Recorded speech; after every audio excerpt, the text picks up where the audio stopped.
کبھی اگر آپ نے یہ منظر دیکھا ہوگا، کوئی آپ کا رشتہ دار مر رہا ہو اور موت کے ٹائم آپ اس کے پاس ہو. میں نے اپنی ماں کو دیکھا تھا اپنی آنکھوں سے مرتے ہوئے. میرے نانا کا انتقال ہوا تھا، اس وقت بھی میں اپنے نانا کے پاس تھا. بڑا بھیانک ہوتا ہے وہ منظر جب ہم کسی کو مرتا ہوا دیکھتے. پل بھر میں ایک انسان ہمارے بیچ میں تھا اور پل بھر میں وہ انسان ہم سے جدا ہو جاتا ہے. ابھی تک ہم یہ بولتے ہمارا باپ ہے، ہمارے نانا ہیں، ہماری ماں ہے، ہمارا بھائی ہے، اور پل بھر میں یہ ہوتا ہے کہ ہمارا بھائی تھا. ہے سے تھا ہونے میں چند سیکنڈ لگتے ہیں میرے ساتھ. ابھی تک یہ تھا کہ ابا کو اٹھاؤ، ابا کو دبا دو، ابا کو پانی پلاؤ، ابا کو کھانا کھلاؤ، اور چند سیکنڈ کے بعد یہ ہوتا ہے کہ لاش کو ادھر کر دو، جنازے کو ادھر کر دو، لاش کو کفن پہنا دو، لاش کو پوسٹ مارٹم کے لیے بھیج دو. ابھی چند سیکنڈ پہلے انسان تھا، اب وہ لاش بن گیا. کتنی کڑوی سچائی ہے میرے پیارے ساتھ. اور یہ سچائی ہم اپنی آنکھوں سے دیکھتے ہیں، ہر انسان دیکھتا ہے، مگر ہمیں کوئی عبرت حاصل نہیں ہوتی، ہمیں کوئی نصیحت حاصل نہیں ہوتی. قرآن کہہ رہا ہے فَلَوْلَا اِذَا بَلَغَتِ الْحُلْقُمْ وَأَنْتُمْ حِينَئِذٍ تَنْظُرُونَ. اے میرے بندو، جب کسی کی جان نکلنے کا ٹائم آتا ہے اور تم اپنی آنکھوں سے دیکھ رہے ہو کہ وہ مر رہا ہے، وَنَحْنُ أَقْرَبُ إِلَيْهِ مِنْكُمْ وَلَكِنْ لَا تُبْصِرُونَ. اور اے لوگو، تم مرنے والے کی چارپائی کے قریب میں بیٹھے ہو، تمہیں ایسا لگ رہا ہے کہ اس سے سب سے زیادہ قریب میں تم بیٹھے ہو، جبکہ تم سے زیادہ قریب اللہ ہے. اللہ تبارک و تعالیٰ تم سے زیادہ قریب ہے. مرنے والے کی سانس کتنی چل رہی ہے اللہ کو معلوم ہے، اس کی ہارٹ بیٹ کتنی چل رہی ہے تمہیں کمپیوٹر پہ دیکھنا پڑ رہا ہے، اللہ کو سب معلوم ہے. وہ تم سے زیادہ قریب ہے مرنے والے. فَلَوْلَا إِن كُنتُمْ غَيْرَ مَدِينِينَ تَرْجِعُونَهَا إِن كُنتُمْ صَادِقِينَ. اگر تمہیں ایسا لگتا ہے کہ مرنے والا تمہارا بہت خاص تھا، باپ تھا، ماں تھی، بھائی تھا، کوئی بھی تھا، اور تمہیں ایسا لگتا ہے کہ تمہارے اوپر کوئی شکتی نہیں ہے، کوئی طاقت نہیں ہے، کوئی پاور نہیں ہے، تو ذرا تم مرنے والے کو موت سے بچا کر کے دکھا دو.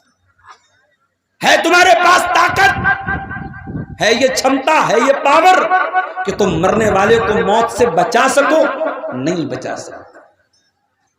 اے دنیا کے بڑے بڑے ڈاکٹروں، تمہاری میڈیکل سائنس فیل ہے. اے دنیا کی انجینئروں، تمہاری انجینئرنگ فیل ہے.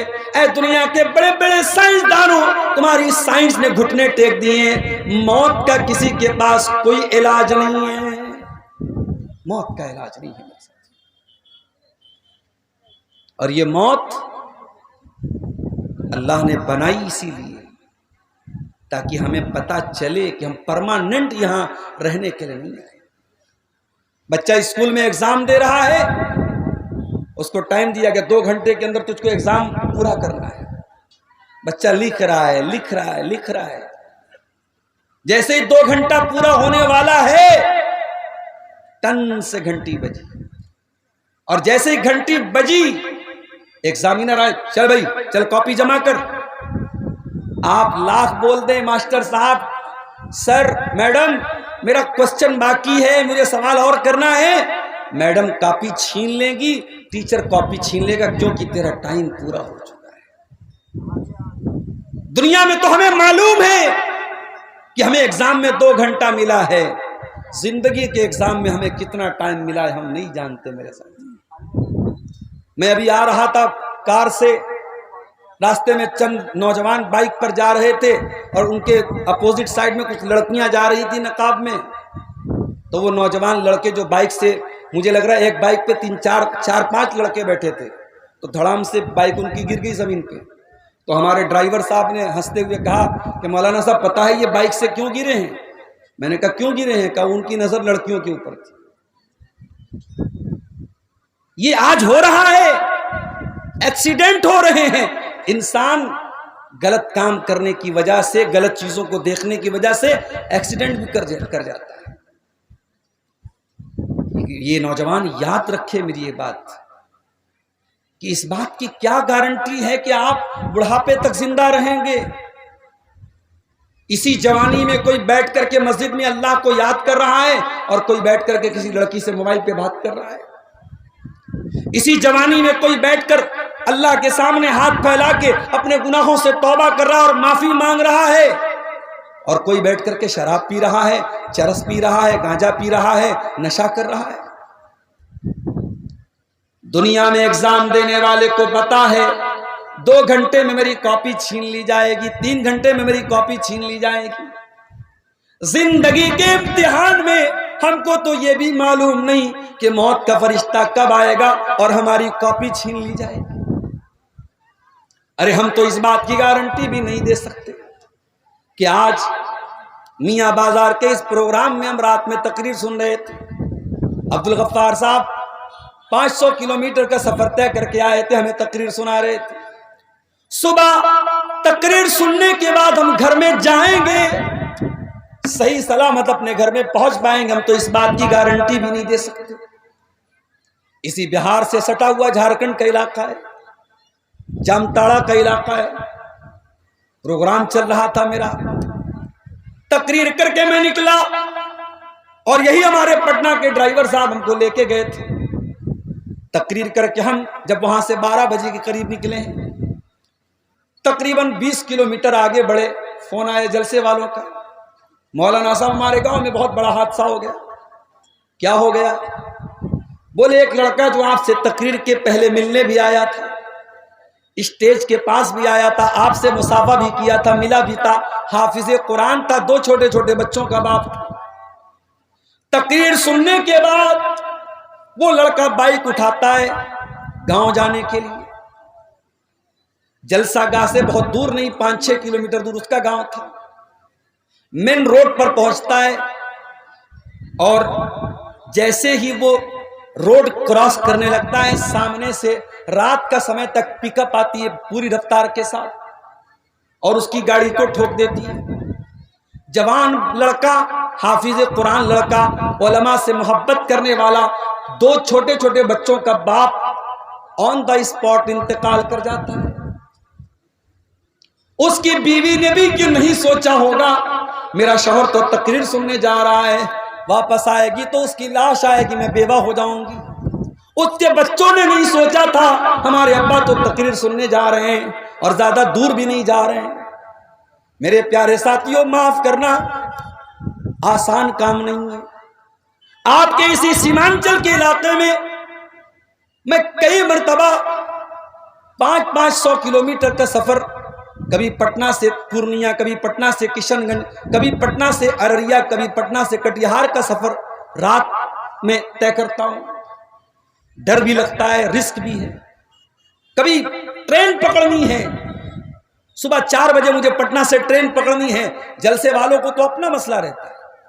ابھی کشن گنج کے ایک پروگرام میں مجھے پہنچنے میں تھوڑی دیر ہو گئی، انہوں نے کہا تھا ہر حال میں آپ کو 12 بجے پہنچ جانا ہے، مجھے 12:30 بج گئے۔ بھئی گاڑی ہے، آج کل الیکشن کا ماحول چل رہا ہے، پولیس والے راستے میں روک لیتے ہیں، بیگ چیک کراؤ، گاڑی چیک کراؤ، ڈگی چیک کراؤ، 10 منٹ اس میں برباد ہو گیا۔ کہیں ریلوے کراسنگ مل گئی، 10 منٹ اس میں برباد ہو گیا۔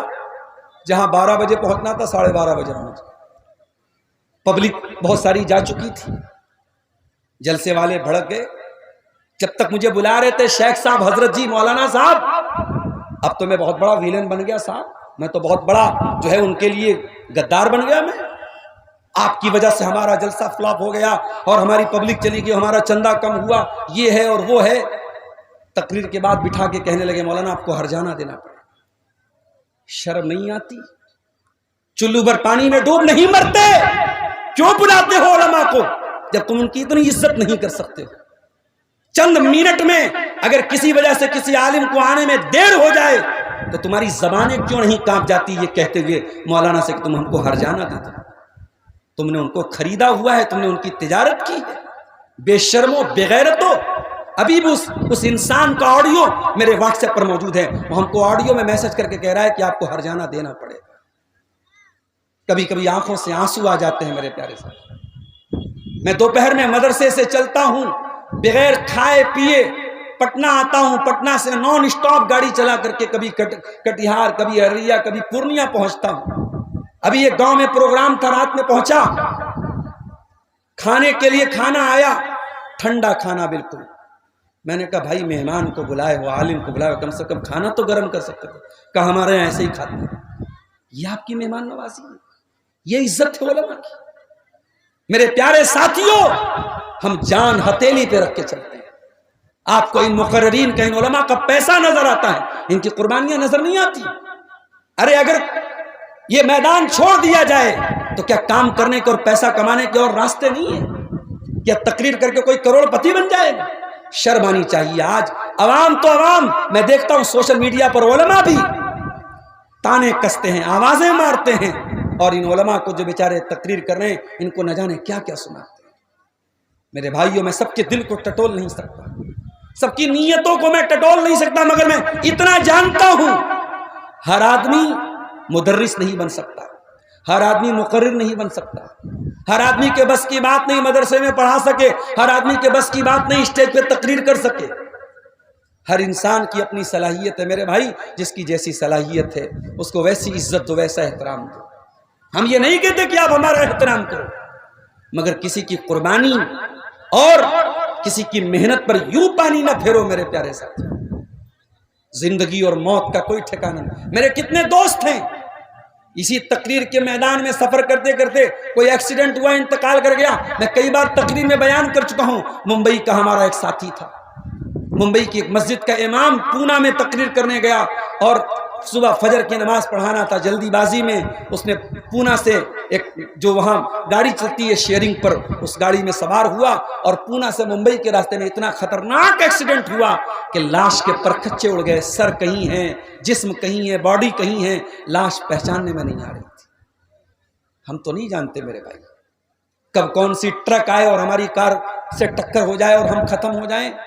ہم تو جان ہتھیلی پہ رکھ کے چلتے ہیں، اور ہم اس لیے چلتے ہیں کہ آپ ہمیں تانے ماریں، ہمارے بارے میں یہ کہے کہ صاحب یہ مولانا، یہ تقریر کرنے والے علماء، یہ تو عالم کے نام پہ کلنک ہیں. اور ایک صاحب نے یہاں تک لکھا کہ ان کو بھاڑے پہ بلایا جاتا ہے، اور جب بھاڑے پہ بلایا جاتا ہے تو جب ٹائم دیا جائے تب آپ کو تقریر کرنی پڑے گی، آپ اپنی مرضی کے مالک نہیں. تو آپ کو یہ بھی ڈکلیئر کر دینا چاہیے کہ نہیں صاحب، ہم تو علماء کو خرید کے لائے ہیں، یہ ہمارے غلام ہیں. اور غلام کے جب گلے میں غلامی کا پٹا ڈال دیا جائے تو اس کو جہاں چاہے وہاں لے کے جا سکتے. اللہ تعالی ہم سب پر رحم کرے میرے پیارے ساتھی. زندگی کا کوئی بھروسہ نہیں ہے میرے ساتھی. اللہ کے نبی نے حضرت عبداللہ ابن عمر سے کہا تھا، کیا کہا تھا؟ کن فی الدنیا کانک غریب. اے عبداللہ، تم دنیا میں اس طریقے سے رہنا جیسے پردیسی رہتا ہے. بہار کا ایک آدمی دلی رہ رہا ہے، آپ کے پورنیہ کا ایک آدمی سعودی عرب میں کام کر رہا ہے. وہاں پہ وہ بہت آرام سے رہتا ہے، بہت سکون سے رہتا ہے، 24 گھنٹے اے سی میں رہتا ہے، مگر اس کو اپنا میاں بازار یاد آتا ہے، اس کو اپنا قصبہ کا علاقہ یاد آتا ہے، اس کو اپنا پورنیہ یاد آتا ہے، اس کو اپنا وطن یاد آتا ہے. اللہ کے نبی فرما رہے ہیں کن فی الدنیا کانک غریب.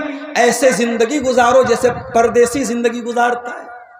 پردیسی پردیس میں رہتا ہے مگر اس کا دل اور اس کا دماغ اپنے وطن میں لگا رہتا ہے. او عابر سبیل، یا دنیا میں ایسے زندگی گزارو جیسے مسافر زندگی گزارتا ہے. میں کبھی کبھی بنارس سے چلتا ہوں، اپنے بیگ میں تقریر کرنا ہے، ایک کرتا رکھ لیا، پائجامہ رکھ لیا، صدری رکھ لی، ٹوپی رکھ لی، چشمہ رکھ لیا، ضرورت کی چیزیں رکھ لی، بس. کبھی کبھی ایسا ہوتا ہے ہماری اہلیہ کہتی ہیں بسکٹ رکھ لیجئے، فلاں چیز رکھ لیجئے. میں کہتا ہوں نہیں، میں چاہتا ہوں کہ میرا بیگ ہلکا سے ہلکا رہے. بسکٹ میں راستے میں خرید لوں گا، کوئی سامان ہے راستے سے خرید لوں گا. ہم سفر میں جاتے ہیں تو اپنے بیگ کو ہلکا رکھتے ہیں، ضرورت بھر کی چیزیں رکھتے ہیں. اللہ کے نبی نے کتنی پیاری بات کی، فرمایا کن فی الدنیا کانک غریب او عابر سبیل.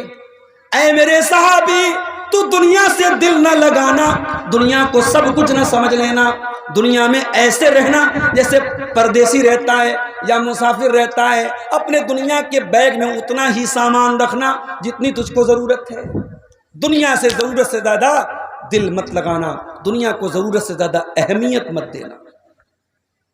ایک مرتبہ اللہ کے پیارے نبی راستے سے جا رہے تھے، ایک بکری کا بچہ مرا ہوا پڑا تھا۔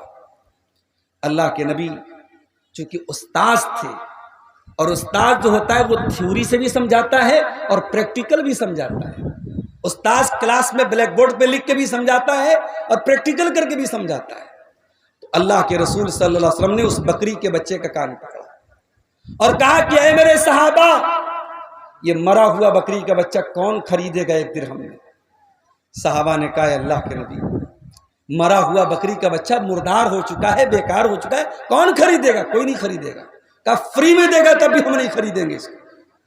آپ نے فرمایا للدنیا احبر علی اللہ من ذالک، اے میرے صحابہ، اللہ کی نظر میں دنیا کی حیثیت اس مرے ہوئے بکری کے بچے سے زیادہ نہیں ہے۔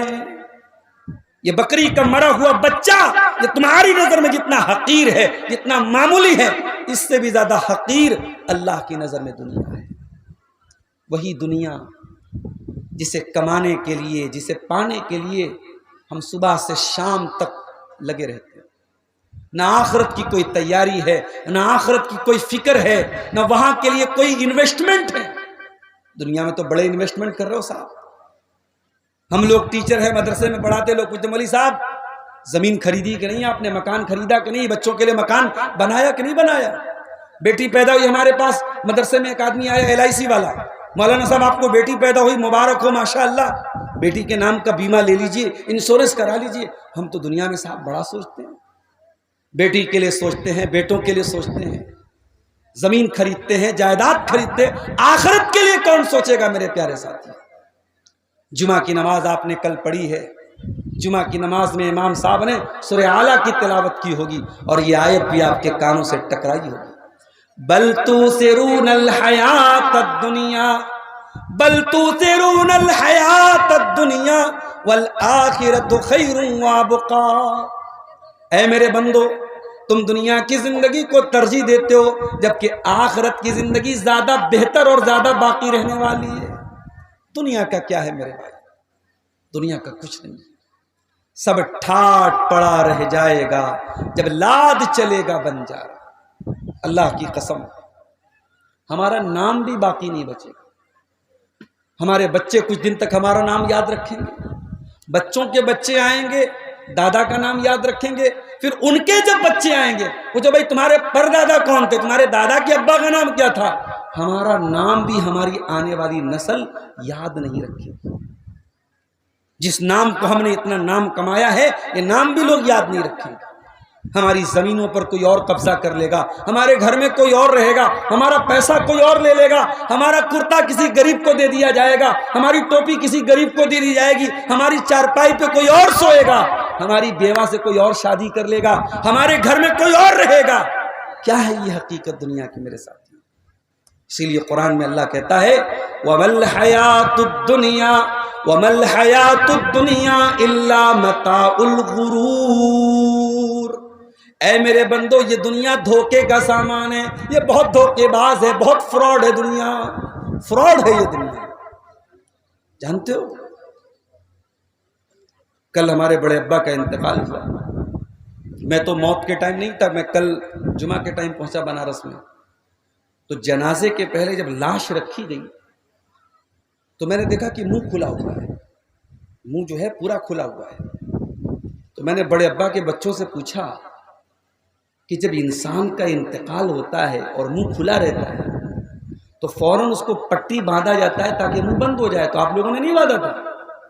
تو انہوں نے کہا کہ ہم لوگ باندھے تھے لیکن پھر کھل گیا منہ۔ اللہ، یعنی انسان جس پوزیشن میں مرا ہے، مرنے کے بعد پوزیشن بھی چینج نہیں ہو پاتی۔ اگر منہ کھلا ہے تو کھلا ہے، آنکھیں کھلی ہے تو کھلی ہے، اگر ہاتھ میں کوئی چیز پکڑ کے مرا ہے تو اسی طریقے سے پکڑے، بڑی مشکل سے نکالنا پڑتا ہے۔ کبھی کسی مردے کو آپ نے غسل دیتے ہوئے دیکھا ہے؟ مردے کا کرتا کیسے اتارتے ہیں؟ اتار تو نہیں سکتے نا، اس کو کینچی سے کاٹتے ہیں۔ اللہ اکبر۔ دنیا میں انسان کپڑا چینج کرتا ہے، کمرہ بند کر کے کرتا ہے، اور آج لوگ نہلا رہے ہیں اور کینچی سے اس کا کرتا اتار رہے ہیں، نہلا رہے ہیں۔ دنیا میں لکس سے نہاتا تھا، لائف بوائے سے نہاتا تھا، سنتھول سے نہاتا تھا، اس کا فیوریٹ صابن تھا، اور اب تو صابن کا بھی دور چلا گیا، اب وہ باڈی واش آ رہا ہے، باڈی واش سے لوگ نہا رہے ہیں۔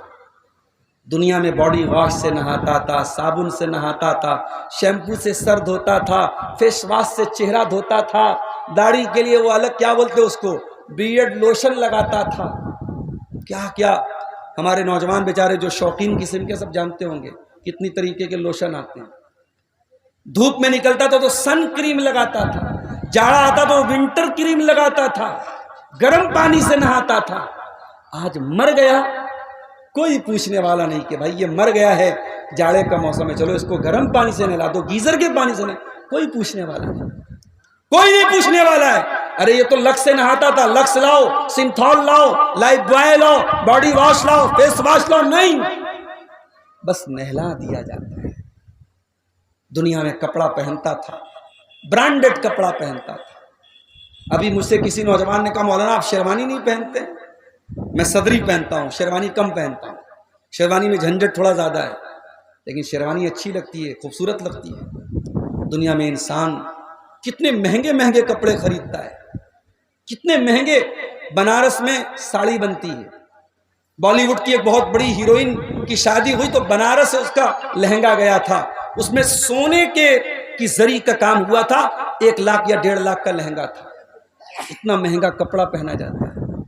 مرنے کے بعد کون لہنگا پہنتا ہے میرے بھائی؟ مرنے کے بعد کون ساڑی پہنتا ہے؟ مرنے کے بعد کون شیروانی پہنتا ہے؟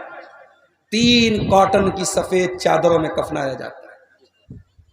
دنیا میں برانڈڈ کرنے والوں، ہماری اوقات یہی ہے، مرو گے تو 3 کاٹن کی چادروں میں کفنائے جاؤ۔ دنیا میں اسکارپیو لے کے گھوما کرتا تھا، بولیرو لے کے گھوما کرتا تھا، فارچونر لے کے گھوما کرتا تھا، آڈی لے کے گھوما کرتا تھا۔ دنیا میں تیری گاڑی کی رفتار کا کوئی مقابلہ نہیں تھا، مگر اے انسان تو کتنا بے بس ہو چکا ہے۔ آج 4 لوگوں کے کندھے پر تیرا جنازہ جا رہا ہے، 4 لوگ اپنے کندھے پہ سوار کر کے تجھ کو قبرستان لے کے جا رہے ہیں۔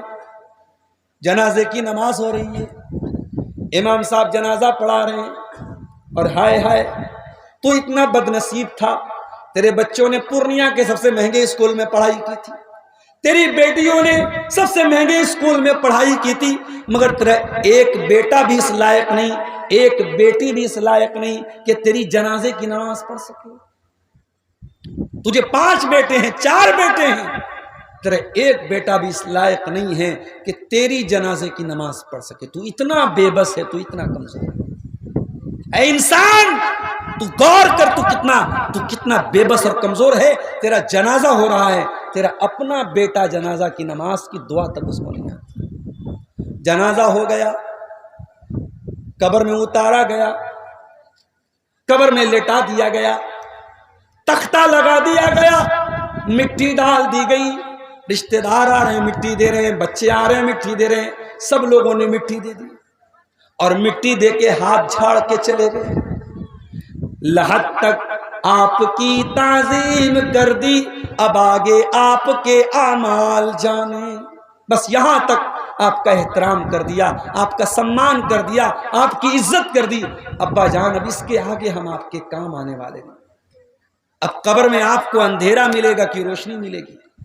قبر میں منکر نکیر کے سوالوں کا آپ صحیح جواب دیں گے کہ فیل ہو جائیں گے؟ آپ کو سانپ بچھو کاٹیں گے یا جنت کی کھڑکی کھلے گی؟ اب یہ طے کرے گا آپ کا عمل، یہ طے کرے گا آپ کا ایمان۔ نہ وہاں اولاد کام آئے گی، نہ بیوی کام آئے گی، نہ بچے کام آئے گی۔ وَمَا الْحَيَاةُ الدُّنْيَا إِلَّا مَتَاعُ الْغُرُورِ۔ اے میرے بندو، یہ دنیا دھوکے کا سامان۔ میرے عزیزوں، میرے ساتھیوں، کبھی جب اپنے کسی رشتہ دار کا جنازہ اٹھاؤ تو سوچو کل ہمارا بھی جنازہ اٹھے گا، کسی کے انتقال کی خبر سنو تو سوچو کل ہمارا بھی انتقال ہوگا اور ہمارے گاؤں کی مسجد پہ اعلان ہوگا فلاں صاحب کا انتقال ہو گیا، دوپہر میں 2 بجے مٹی پڑے گی، آپ کے بھی انتقال کا اعلان کیا جائے گا۔ اس دن کے آنے کے پہلے تیاری کر لو میرے پیارے ساتھی۔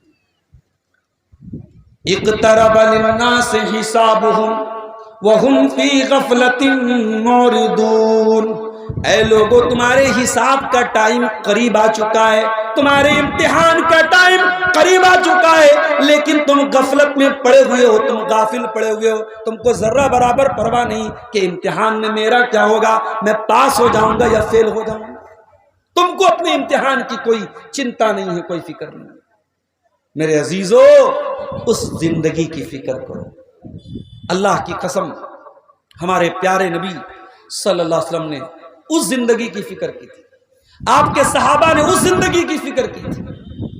اللہ کے پیارے نبی کا انتقال ہوتا ہے، سوموار کے دن آپ کا انتقال ہوا اور اتوار کے دن آپ کے گھر میں جو چراغ جلایا گیا، اس چراغ کا جو تیل تھا وہ پڑوسی سے ادھار لیا گیا تھا، پڑوسی سے ادھار لے کے تیل جلایا گیا۔ آپ کا انتقال ہوا تو آپ کی جو زرہ تھی وہ ایک یہودی کے یہاں گروی رکھی گئی تھی اور بدلے میں 30 سا جو لیا گیا تھا، 30 سا جو کے بدلے آپ کی زرہ گروی رکھی گئی تھی۔ آپ کا انتقال ہوا، آپ نے اپنے بچوں کے لیے نہ سونا چھوڑا، نہ چاندی چھوڑی، نہ دنیا کی جائیداد چھوڑی۔ ہاں آپ نے چھوڑا تو قرآن چھوڑا، آپ نے چھوڑا تو سنت چھوڑا، آپ نے چھوڑا تو شریعت کو چھوڑا۔ آپ نے میسج دیا، اے دنیا والو، اپنی اولاد کے لیے کچھ بناؤ یا نہ بناؤ، آخرت بنا لو، اپنی اولاد کو کچھ دو یا نہ دو، ایمان دے دو، توحید دے دو، عقیدہ دے دو، صحیح چیز دے دو۔ نبی کا انتقال ہو گیا۔ نبی کے انتقال کے بعد حضرت ابو بکر صدیق کو خلیفہ بنایا گیا۔ حضرت ابو بکر 2.5 سال کے بعد انتقال ہو جاتا ہے ان کا۔ انتقال کے پہلے حضرت ابو بکر صدیق بیمار پڑ جاتے ہیں۔ آپ کی بیٹی حضرت عائشہ سے ملنے کے لیے آتی، بیٹی باپ سے ملنے کے لیے آئی ہے۔ او لوگو، تم نے تو بیٹیوں کو پرایا بنا دیا، تم تو کہتے ہو بیٹی پرایا مال ہوتی ہے، تم تو شادی کرنے کے بعد اپنی بیٹیوں سے کوئی ناتا نہیں رکھتے، کوئی تعلق نہیں رکھتے۔ مگر اللہ کی قسم میرے نبی نے یہ تعلیم نہیں دی۔ بیٹی نہ شادی کے پہلے پرائی ہوتی ہے، نہ شادی کے بعد پرائی ہوتی ہے، بیٹی ہمیشہ اپنی ہوتی ہے۔ اور آج بھی گواہ ہے دنیا کہ جب باپ بیمار ہوتا ہے، بیٹا بعد میں حال چال لینے آتا ہے، بیٹی پہلے حال چال لیتی ہے۔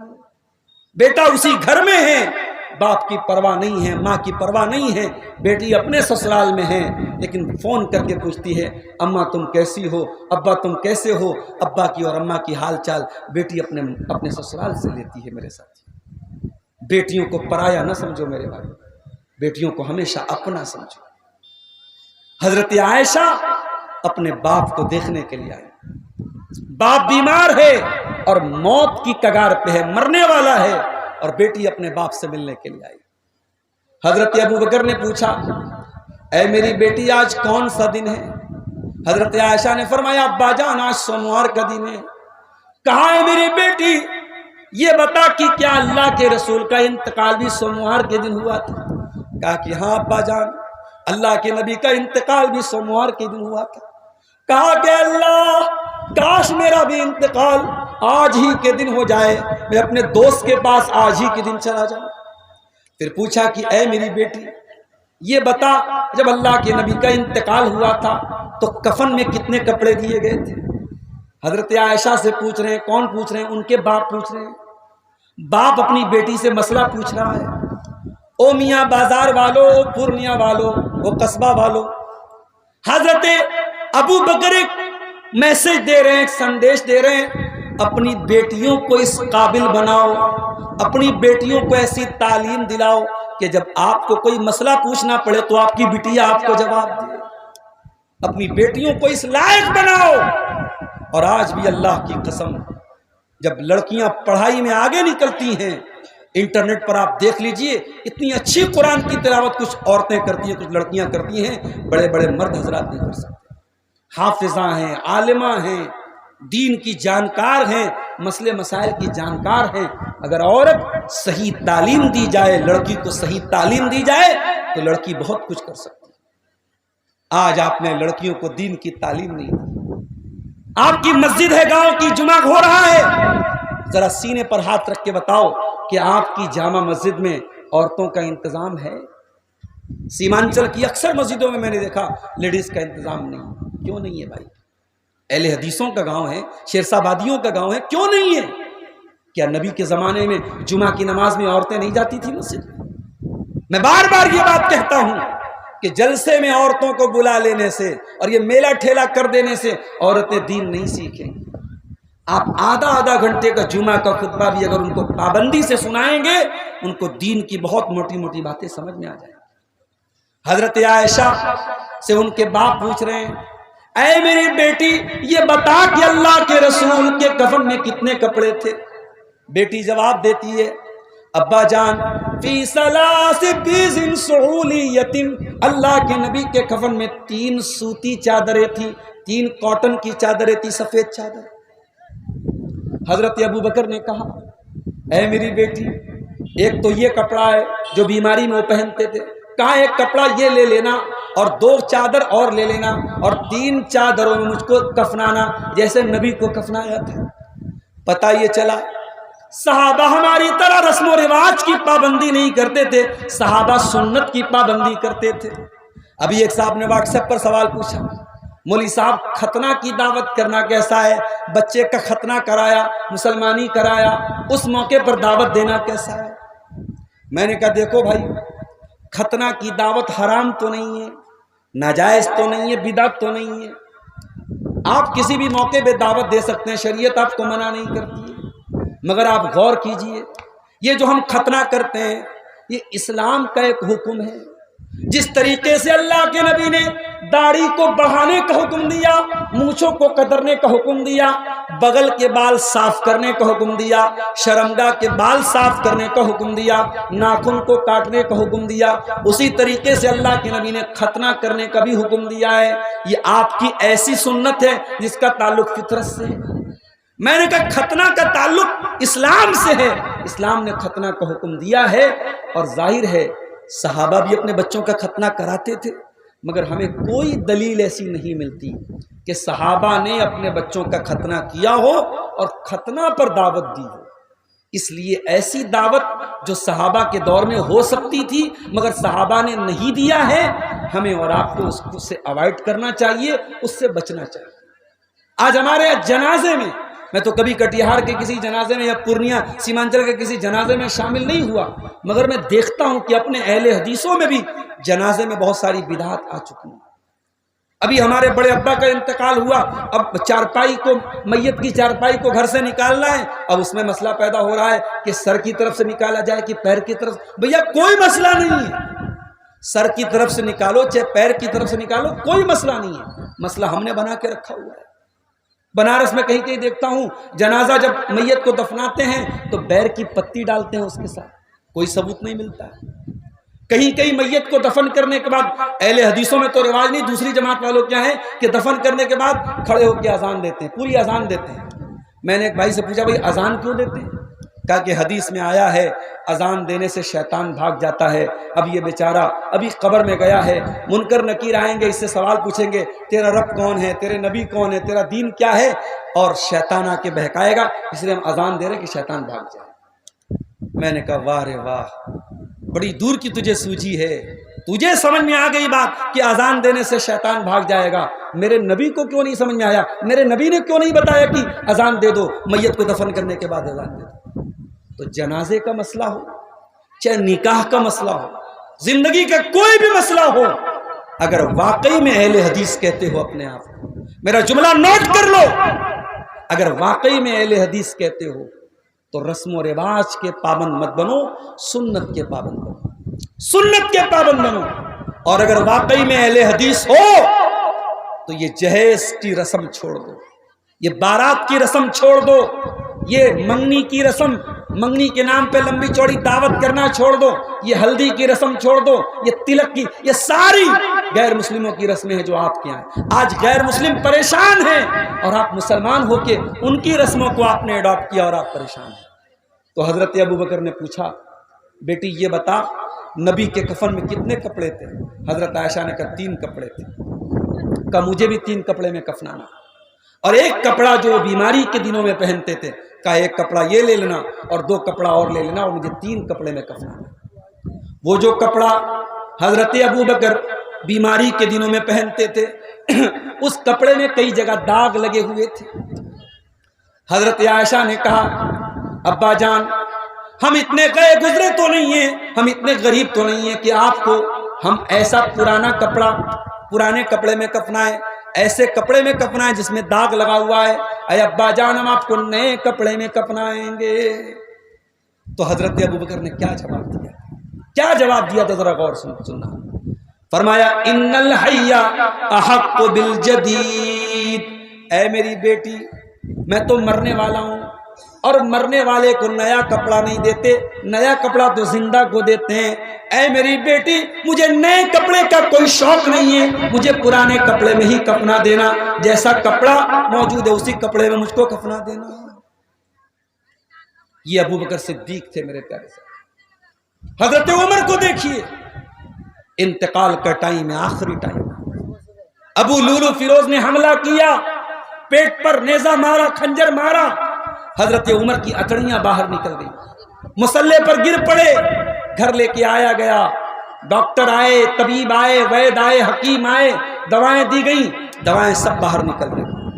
حضرت عمر کو یقین ہو گیا اب میرا آخری ٹائم ہے، انتقال کا ٹائم ہے۔ حضرت عمر کے چہرے پر گھبراہٹ ہے۔ کسی نے کہا ہے عمر اتنا گھبرا کیوں رہے ہو؟ آپ تو اللہ کے نبی کے بڑے پیارے ساتھی ہیں، بڑا ساتھ دیا ہے آپ نے اسلام کا، بڑی محبت کرتے تھے اللہ کے نبی آپ سے، آپ کو اتنا پریشان ہونے کی ضرورت نہیں۔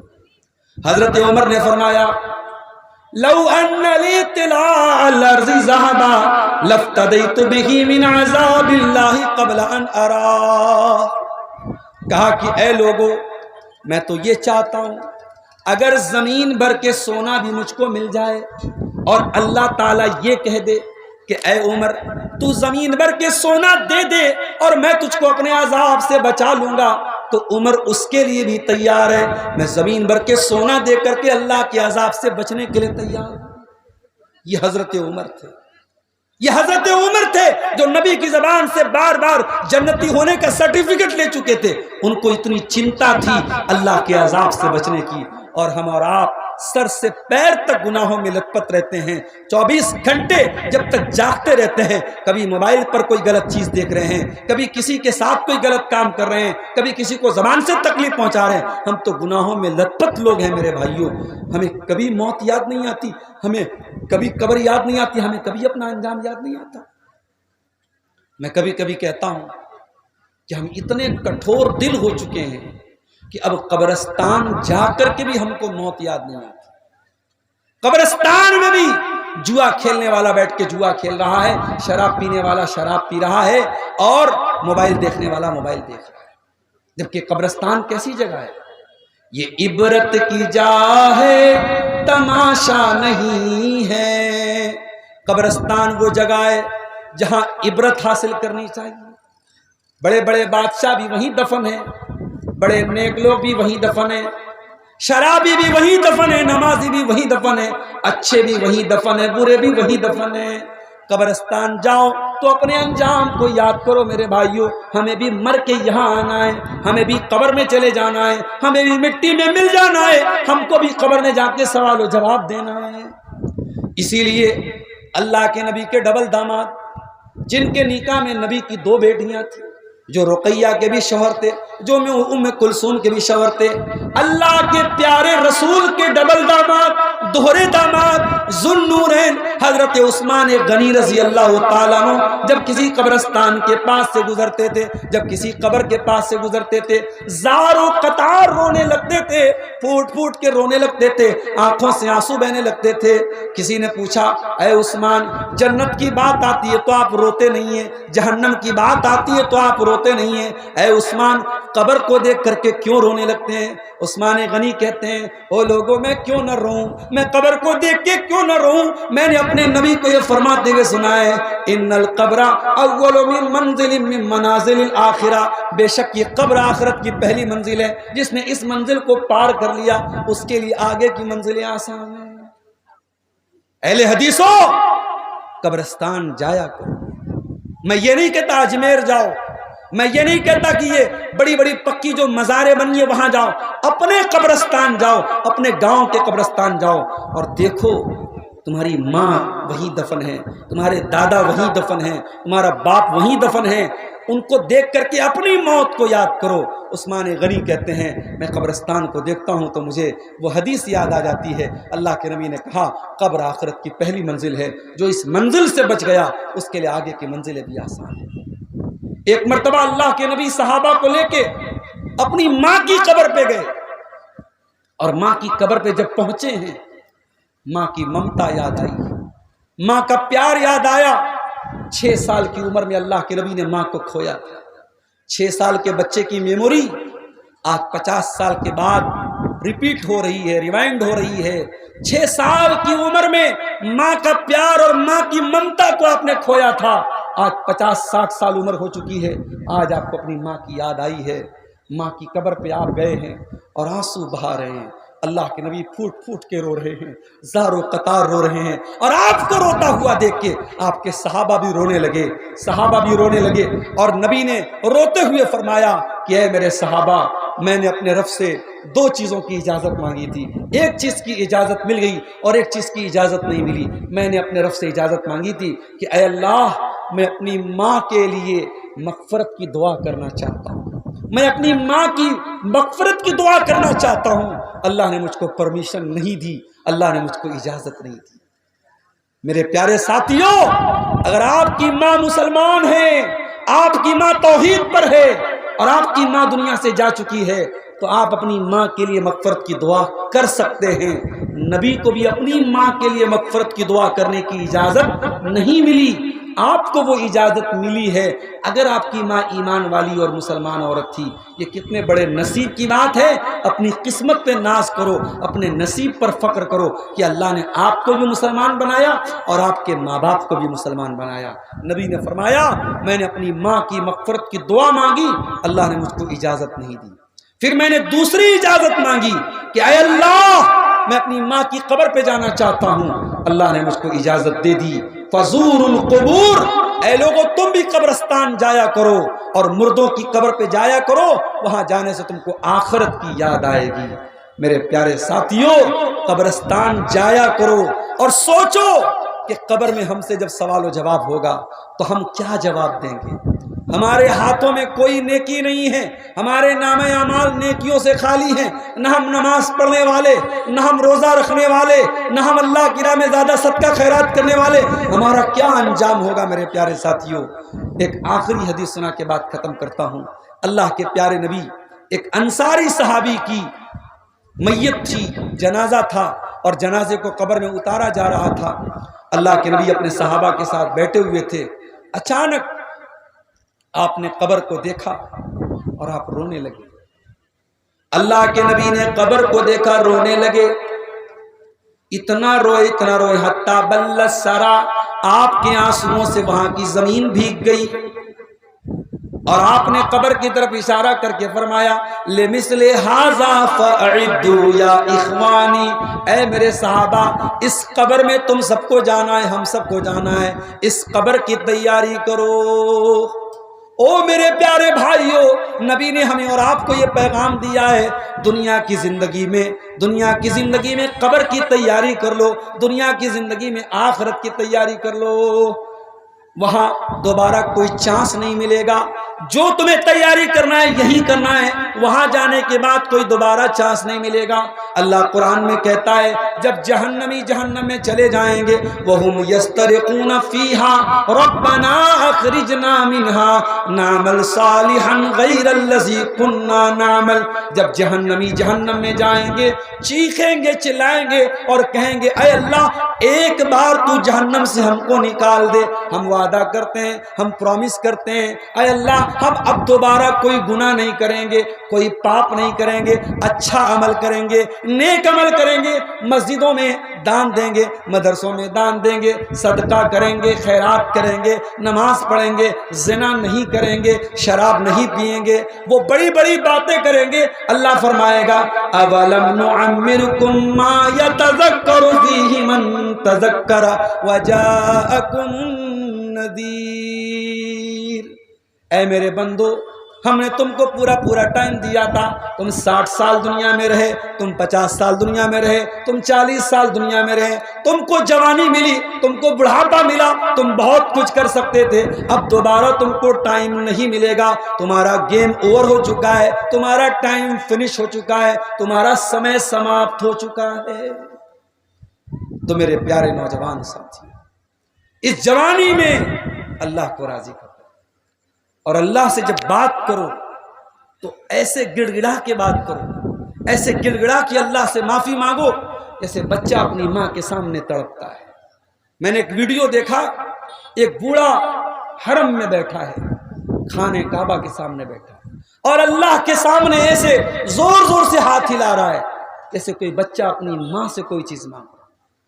اللہ کے سامنے جتنا درد کے ساتھ اور تڑپ کے ساتھ مانگو گے اللہ اتنا جلدی تمہاری توبہ کو قبول کرے گا۔ میرے بھائیوں توبہ کر لو، اس کے پہلے کہ توبہ کا چانس ختم ہو جائے، اس سے پہلے کہ اللہ تعالیٰ کے یہاں گیم اوور ہو جائے، سمے سماپت ہو جائے اور موت کا فرشتہ آ کر کے آپ کی سانسوں کی ڈور کو توڑ دے، آپ کی سانس چلنا بند ہو جائے، آپ کا دل دھڑکنا بند ہو جائے، آپ کی نبض چلنی بند ہو جائے، اس کے پہلے توبہ کر لیجئے، اللہ سے معافی مانگ لیجئے۔ اور جب اللہ سے توبہ کریں گے تو کتنا بڑا بھی گنہگار ہو اگر سچی توبہ کرے گا اللہ اس کو معاف کرنے کو تیار ہے۔ اگر اللہ کی طرف آپ ایک بتا چلیں گے اللہ آپ کی طرف ایک ہاتھ چلے گا، آپ ایک ہاتھ چلیں گے اللہ آپ کی طرف ایک گز چلے گا، آپ چل کے جائیں گے اللہ تعالیٰ دوڑ کے آپ کے پاس آئے گا۔ آپ اللہ کی طرف رجوع تو کیجئے، آپ اللہ سے توبہ تو کیجئے، آپ اللہ سے معافی تو مانگیے۔ یہ رات کا سہانا وقت ہے میرے پیارے ساتھیوں، اس وقت دعائیں قبول ہوتی ہیں، اس وقت اللہ تعالیٰ آسمان دنیا پر اترتا ہے، نازل ہوتا ہے اور کہتا ہے کہ اے میرے بندو ہے کوئی مانگنے والا جو مجھ سے مانگے اور میں اس کی دعا کو قبول کروں، ہے کوئی معافی مانگنے والا، ہے کوئی مغفرت طلب کرنے والا جس کی میں مغفرت کر دوں۔ اس سہانے ٹائم میں میرے پیارے ساتھیوں گھر جا کے موبائل میں نہ لگ جانا، ریلز نہ دیکھنے لگنا، گناہوں کے بازار گرم نہ کر دینا۔